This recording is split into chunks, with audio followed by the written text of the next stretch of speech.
तो हम लोग अभी तक गुणा तक कर लिए थे। ठीक है, आज चलते हैं भाग की तरफ। भाग क्या होता है?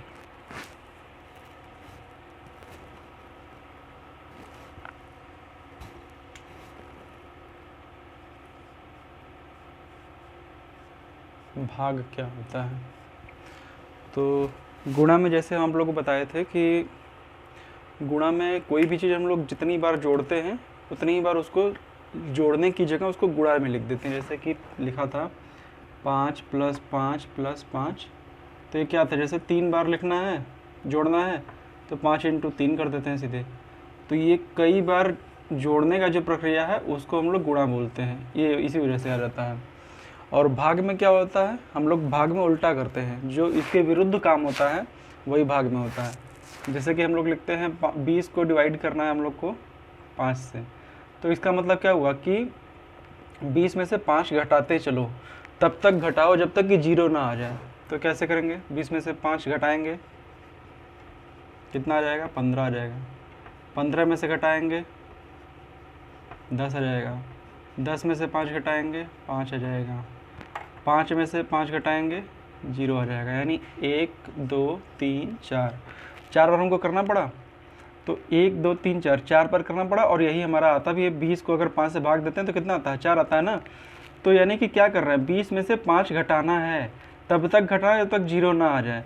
तो ये अगर काम हमको सिंपल से करना, अगर सिंपल से ये दे दिया जाए कि 20 में से 5 घटाते जाओ, कितनी बार में आएगा ये हमको बताओ, कितनी बार में 0 आएगा। तो या तो हम ऐसे करें, पूरा इतना करें, या तो सीधे यही कर लें कि 20 को 5 से भाग कर देते हैं, तो 4 हमारा आंसर आ जाएगा।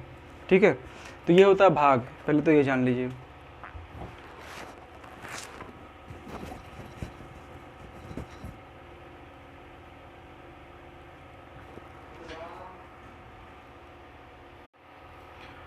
तो जो भाग होता है उसमें कुछ वर्ड्स होते हैं। आप सिंपल से भाग करना तो जानते हैं। जैसे लिखा हुआ है 38, इसको हम लोग भाग करते हैं 5 से, तो ये जाएगा 5 सते 35 बार, ये आ गया 3। तो एक ये है, एक ये है, एक ये है, और एक ये है। ये 4 चीज़ें दिख रही हैं, इन्हीं चारों का अलग अलग नाम रखा गया है। ठीक है, तो देख लेते हैं क्या क्या होता है। तो ये जो सबसे पहला है, इसको बोलते हैं हम लोग भाज्य। ठीक, इसको हम लोग बोलते हैं भाजक। इसको बोलते हैं हम लोग भागफल, और इसको बोलते हैं हम लोग शेषफल। ठीक है, तो ये 4 चीज़ें हैं, चारों का अलग अलग नाम है। तो जिससे भाग करते हैं, वर्ड्स को ध्यान से सुनिएगा, जिससे भाग करते हैं उसको बोलते हैं भाजक, जिसको भाग करते हैं वो होता है भाज्य, और जो इधर लिखते हैं या फिर कभी कभी उसको ऊपर भी लिखते हैं, यानी कि जैसे इसको भाग करने पर कितनी बार जा रहा है, अगर ये पता करना है, जैसे 5 सत्ते 35 है ना, तो 7 बार में गया ना, तो कितनी बार गया वो हो गया भागफल। और जो भाग करने के बाद अगर कुछ बच जाता है तो उसको बोलेंगे शेष, जो शेष बचता है उसको शेषफल बोलेंगे, और जो भाग करने के बाद फल मिल रहा है उसको भागफल बोल देंगे। जो भाग करने वाला है उसको भाजक बोल देंगे, और जिसको भाग किया जा रहा है वो हो गया भाज्य। ठीक है, तो एक चीज़ इसके आगे ये तो समझ गए होंगे आप लोग। तो एक फार्मूला इसमें बनता है, वो फार्मूला बनता कैसे है ये देख लीजिए आप लोग, क्योंकि फार्मूला सब लोग बता देते हैं लेकिन वो याद नहीं रहता है। तो इसको ये याद रखिए कि जैसे 38 लिखना है हमको, तो कैसे लिखेंगे अगर यहाँ से देख के लिखना हो।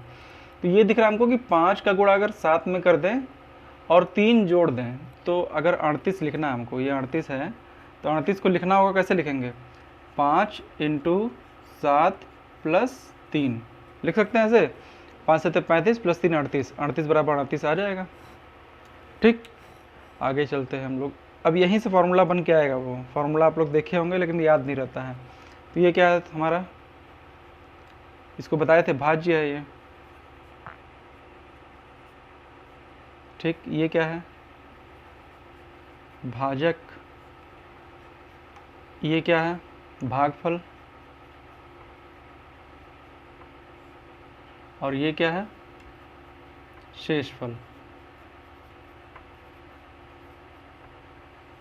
ठीक है, तो भाज्य इज इक्वल टू भाजक इंटू भागफल प्लस शेषफल। अब ये समझ में आ गया होगा आप लोगों को कि ये जो फॉर्मूला बनता है वो बनता कहाँ से, क्योंकि बहुत लोग ये नहीं बताते हैं तो कन्फ्यूज़न होता है इसी बात से कि भाज्य है भाजक है किसको किस तरफ रखें।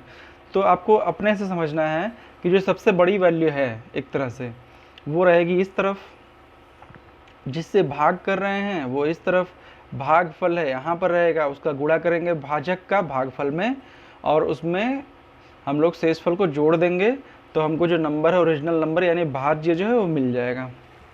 ठीक है, तो इस पे बेस्ड क्वेश्चन आता है, दिखा देते हैं एक दो क्वेश्चन आप लोग को करके।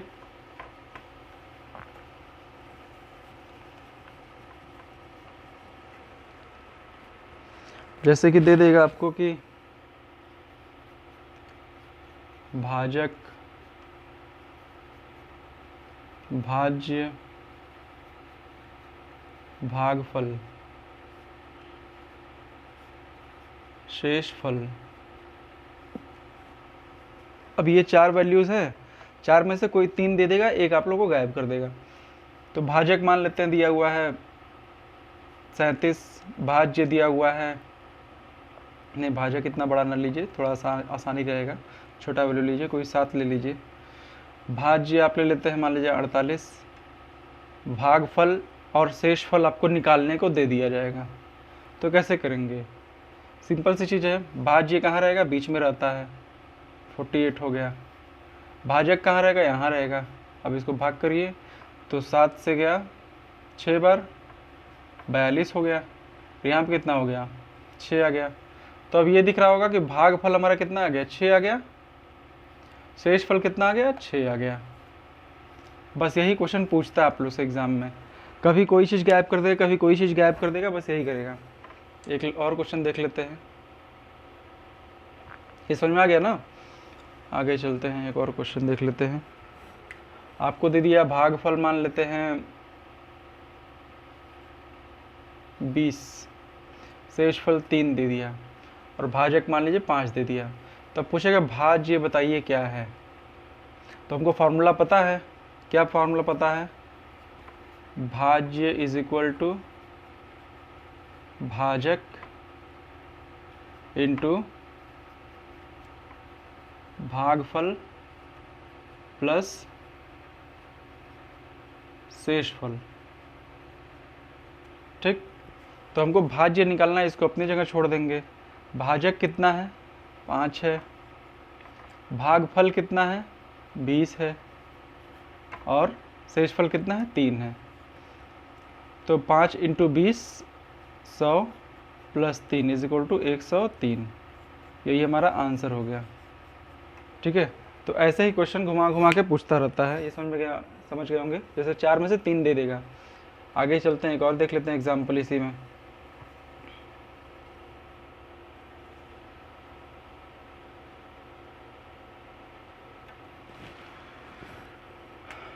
कि आपको मान लीजिए भाजक दे दिया कि 11 है, भाज्य दे दिया 137 है, शेषफल दे दिया आपको, या अगर ये दोनों दे दिया तो फिर तो ये दोनों ना भी दे तो कोई दिक्कत नहीं है।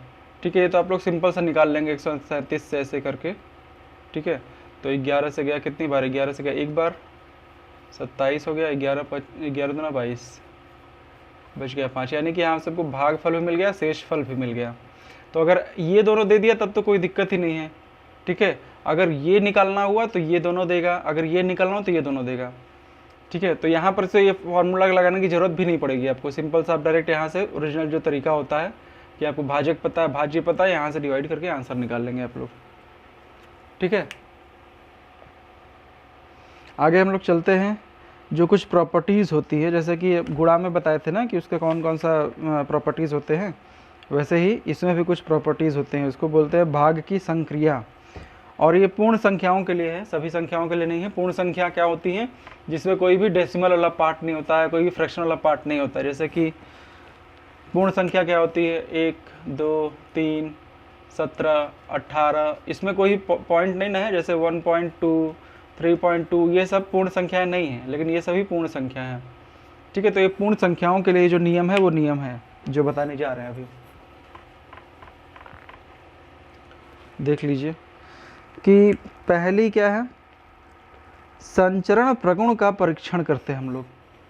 जो पहला है उसको क्या बोलते हैं हम लोग, भाग की संक्रिया में संवरक प्रगुण का परीक्षण।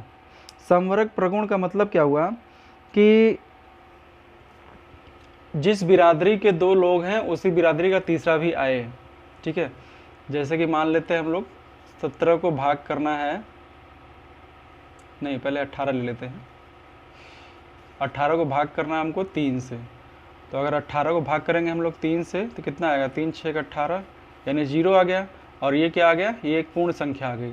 तो ये तो ठीक है, लेकिन अगर 17 है तो क्या आएगा ये, अगर हम लोग 3 से इसको भाग करेंगे तो 3 5 15, 2 आ गया। अब आगे पॉइंट लगाना पड़ेगा, 3 6 18 आ गया, फिर से 2 आ गया। तो ये चलता जाएगा ऐसे ही करके, ऐसे ही चलता जाएगा। यानी कि यहाँ पे हमको एक पूर्ण संख्या नहीं मिली। कुल इतना ही समझना है आपको कि यहाँ पर तो पूर्ण संख्या मिल गई, लेकिन यहाँ पर पूर्ण संख्या नहीं मिली। तो इसका मतलब जो भाग में होता है उसका मतलब यही है कि जरूरी नहीं है कि 2 ये पूर्ण संख्या है, ये भी पूर्ण संख्या है, ये भी पूर्ण संख्या है, यहाँ पर ये भी पूर्ण संख्या है, ये भी पूर्ण संख्या है, लेकिन जो हमको भागफल मिल रहा है जरूरी नहीं है कि वो भी एक पूर्ण संख्या मिलेगी, ठीक है। तो ये एक पहली प्रॉपर्टी हो गई।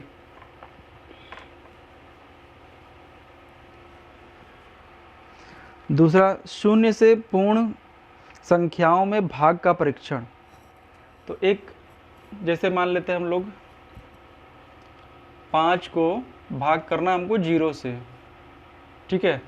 तो अब 0 में हम लोग 0 का पहाड़ा तो कुछ भी आप करिए, 0 एकम 0, 0 दूना 0, 0 त्रिका 0, ऐसे चलता है। तो हमको नहीं पता है कि कितनी बार हम लोग इसका गुणा करेंगे जिससे कि 5 मिल जाए हमको। तो जब नहीं पता है तो इसी को बोलते हैं हम लोग अपरिमित। यहाँ पर जो आएगा अपरिमित,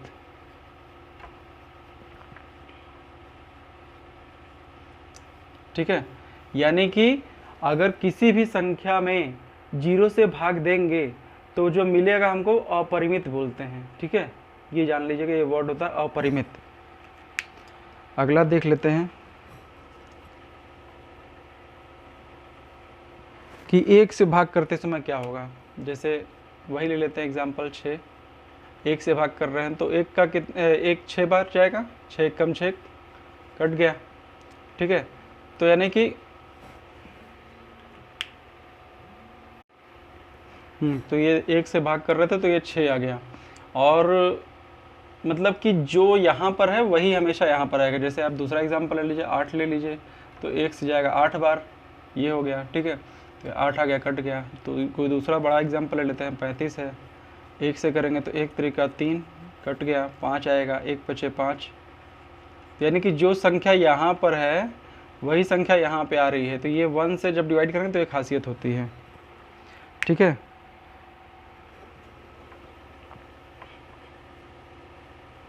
आगे चलते हैं नेक्स्ट प्रॉपर्टी पे। शून्य से किसी शून्येतर पूर्ण संख्या से भाग का परीक्षण।